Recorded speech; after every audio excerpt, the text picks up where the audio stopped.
One company on one island manufactures the chips that power phones, cars, weapons, and AI. Think about that for a second.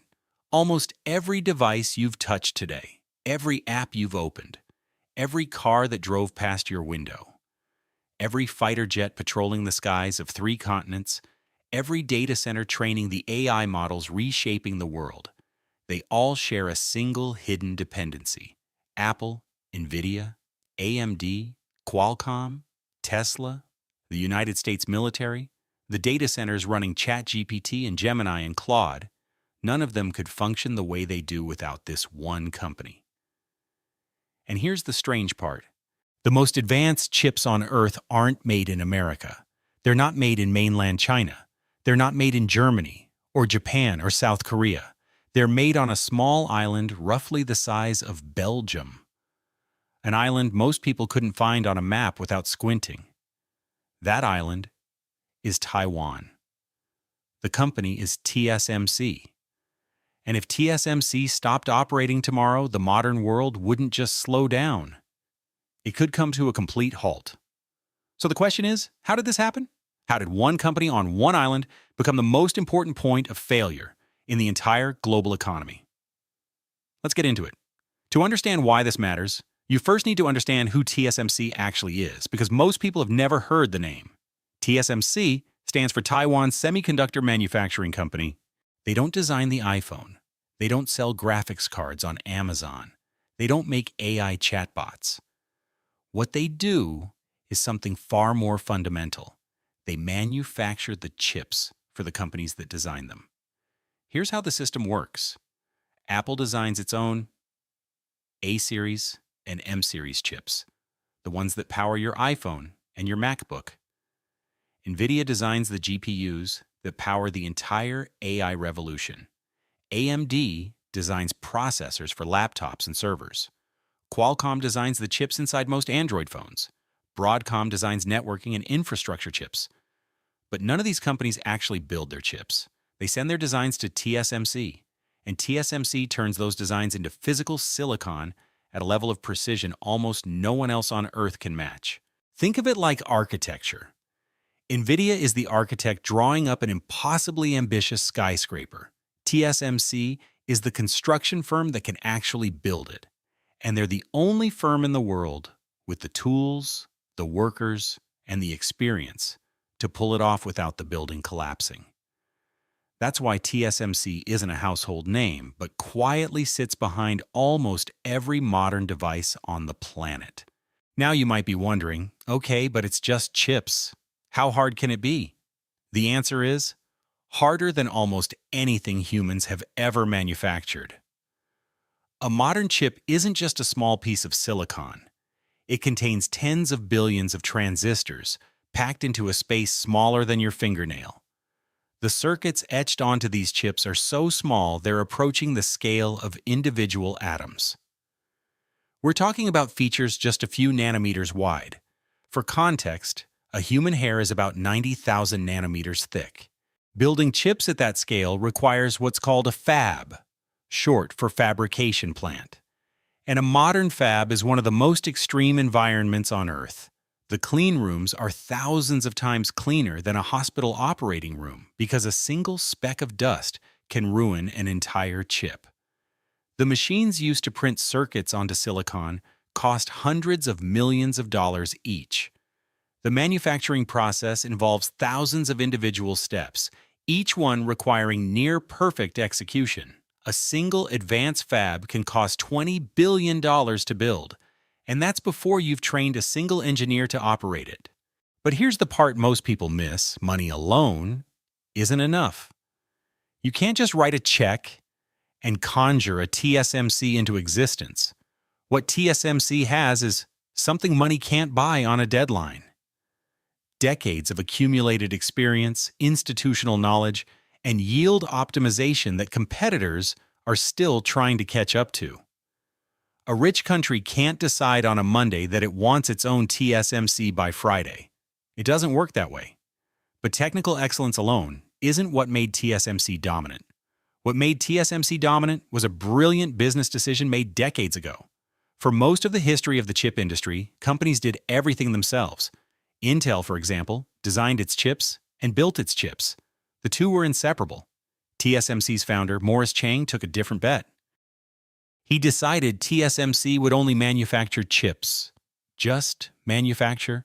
They wouldn't design their own competing products. They wouldn't compete with the companies that hired them. This is called the foundry model, and at the time, plenty of people thought it was crazy. Why would you give up the high-margin design work? But the genius of the foundry model was trust.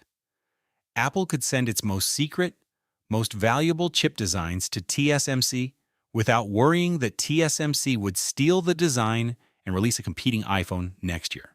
Nvidia could share its most cutting-edge GPU architecture, knowing TSMC would never launch a rival graphics card. AMD, Qualcomm, MediaTek, and dozens of others could rely on TSMC the same way. And because TSMC didn't compete with its customers, an entirely new ecosystem exploded into existence, the fabless industry. Suddenly, you didn't need to be Intel to start a chip company. You could be a small team of brilliant designers, send your blueprints to TSMC, and have world-class silicon arrive at your door. The entire modern semiconductor industry, Nvidia, Apple Silicon, all of it, exists because TSMC made it possible. And nowhere is that more obvious than in the AI boom we're living through right now. Everyone talks about AI as if it's a software story. ChatGPT, Gemini, the latest models from Anthropic and Meta and xAI. But modern AI isn't really a software story at all. It's a hardware story wearing a software costume. Training a frontier AI model doesn't just require data and clever algorithms. It requires staggering amounts of specialized hardware, primarily GPUs and AI accelerators that can perform trillions of calculations per second. Nvidia has become the face of the AI revolution, with its market cap rocketing past $3 trillion on the strength of selling these chips. But Nvidia doesn't manufacture a single one of them. Every Nvidia H100, every Blackwell GPU, every chip pouring into data centers from Texas to Tokyo. They're all made by TSMC. The same is true for the custom AI chips Google, Amazon, and Microsoft are designing for their own data centers. Self-driving cars need advanced chips. Robotics needs advanced chips. Defense AI systems need advanced chips. As AI demand explodes, the demand for cutting-edge silicon is exploding with it, which means the AI revolution isn't just happening in research labs in San Francisco. It's happening, very physically, in a handful of fabs in Taiwan. Without those fabs, the entire AI industry, every chatbot, every autonomous vehicle, every dollar of trillion-dollar valuations, slows to a crawl. So let me ask you something.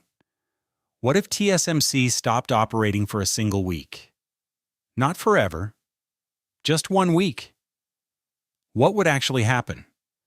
The first thing you might think of is, oh, no new iPhones for a while. But that's almost the least interesting part of the answer. Within days, automakers would start sounding alarms. We saw a tiny preview of this during the chip shortage of 2021, when car factories around the world had to halt production over missing components worth a few dollars each. KECs. AI companies would freeze their GPU rollouts, and the data center buildouts that hyperscalers have spent hundreds of billions on would lose momentum. Stock markets would react violently when Workasui's Apple, Nvidia, AMD, every major tech stock would tumble in a way that would ripple through pension funds and retirement accounts globally. Defense ministries would hold emergency meetings because modern weapon systems depend on these chips too. Governments would convene crisis sessions.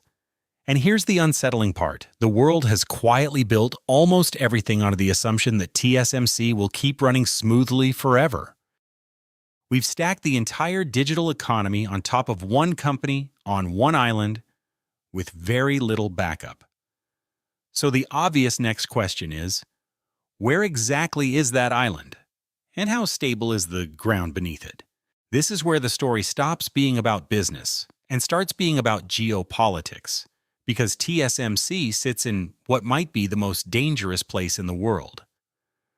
The vast majority of TSMC's most advanced production is concentrated in Taiwan, and Taiwan sits at the absolute center of the rivalry between the United States and China. Beijing considers Taiwan a core sovereignty issue, one it has signaled it is unwilling to compromise on. Washington has deep strategic interests in keeping Taiwan stable, both for security reasons and because the chip supply chain runs through it. Japan, South Korea, and the European Union all depend on Taiwanese stability for their own economies and their own technology supply chains. Out of this tension, a concept has emerged that analysts call the Silicon Shield. The idea is simple but unsettling. Because the world depends so heavily on TSMC, the world has a powerful incentive to protect Taiwan from any kind of conflict. No major economy wants to wake up to a war that vaporizes their access to advanced chips. In that sense, TSMC's importance protects Taiwan. But there's a darker reading too. Because TSMC is so important, Taiwan is also a more tempting strategic target. Whoever controls TSMC, or whoever can deny others access to it, gains enormous leverage over the global economy. So is TSMC a shield protecting Taiwan? Or is it a magnet drawing danger toward it? Probably both at the same time.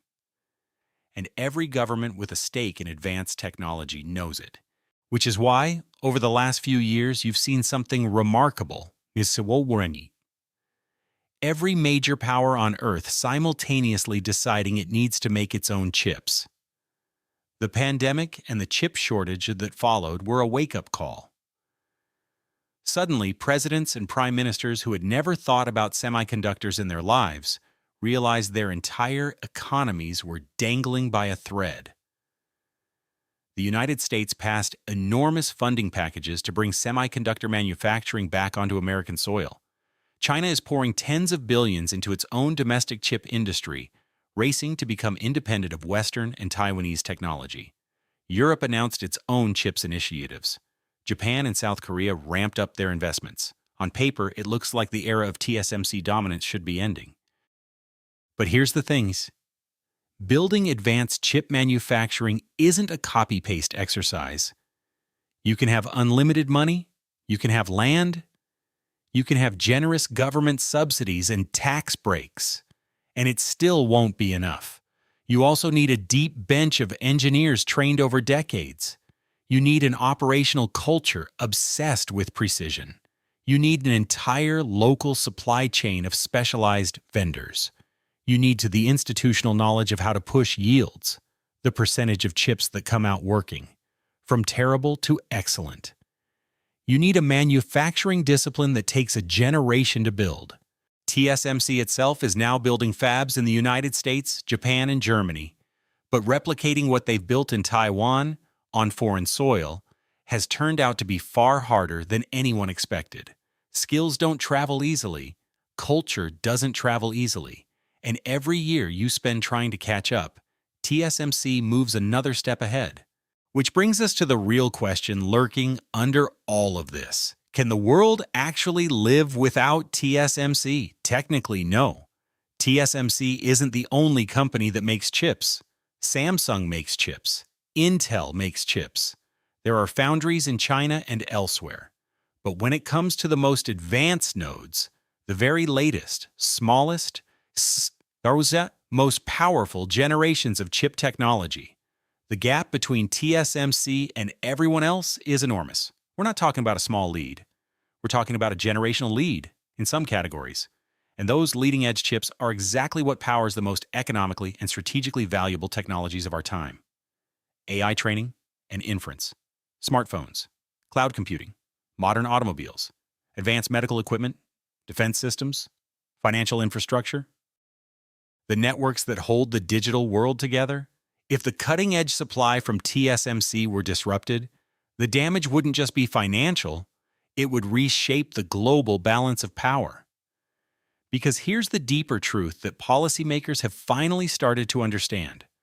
Whoever controls advanced chip manufacturing controls the future of economics, of warfare, and of artificial intelligence itself. Chips aren't just components anymore. They've become the strategic resource of the 21st century, the way oil was the strategic resource of the 20th. And TSMC sits at the exact intersection of three things that almost never overlap so cleanly: bleeding-edge technology, vast amounts of money, and raw national power. That's a position no company has ever occupied this dramatically before. But it would be a mistake to walk away thinking TSMC is invincible, because it isn't. The same company that towers over the chip world also faces an unusual concentration of risks. There's the geopolitical risk we've already covered. There's the risk of natural disasters. Taiwan sits in an earthquake zone. And modern fabs are extraordinarily sensitive to even minor seismic events. There are chronic concerns about water and electricity supply, both of which advanced chip manufacturing consumes in staggering quantities. There's growing competition from Samsung, from a resurgent Intel under heavy U.S. government backing, and from state-funded programs in China that won't go away even when sanctions tighten. There's the enormous cost and operational complexity of expanding overseas, building fabs in countries with very different labor markets and in regulatory environments. And there's the constant pressure from massive customers like Apple and Nvidia, who have the leverage to demand more, faster, and cheaper. Every new generation of chip technology requires investments that dwarf the last one. Miss one node transition, fall behind by even 6 months, and the lead that took decades to build can start eroding. TSMC isn't a fortress, it's a tightrope walker. Extraordinarily skilled, but always one bad step from losing balance. And maybe that's the thing worth sitting with as we wrap this up. From the outside, TSMC looks like just another tech company headquartered on a faraway island. A name in the business news, a logo on a stock chart. But look closer and you start to see it for what it really is: the invisible foundation underneath the digital age. Your phone, the car you drive, the AI you talk to, the satellites overhead, the financial system that processes your paycheck, the data centers humming away in the desert. All of it depends on tiny pieces of silicon. And those tiny pieces of silicon depend on a supply chain so concentrated, so specialized, and so geographically fragile that it almost defies belief. The story of TSMC tells us something important about the modern world. Power in the 21st century isn't just about oil reserves, or armies, or territory on a map. It's about the ability to manufacture things so small the human eye can't even see them, yet powerful enough to shape the future of humanity itself. The biggest forces in our world aren't always the loudest. Sometimes they're hidden inside something the size of your thumbnail. So I want to leave you with a question. Do you think TSMC is the silicon shield that protects Taiwan from conflict? Or is it the most dangerous single point of failure in the entire global tech economy? Drop your answer in the comments. I read them, and this one is going to spark some real debate. If you found this video valuable, hit like and subscribe, because we've got a whole series coming on the hidden architecture of the AI age.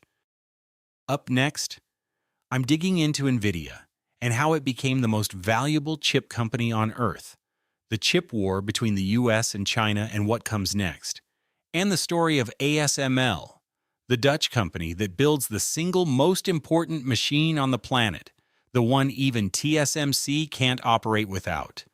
Thanks for watching, and I'll see you in the next one.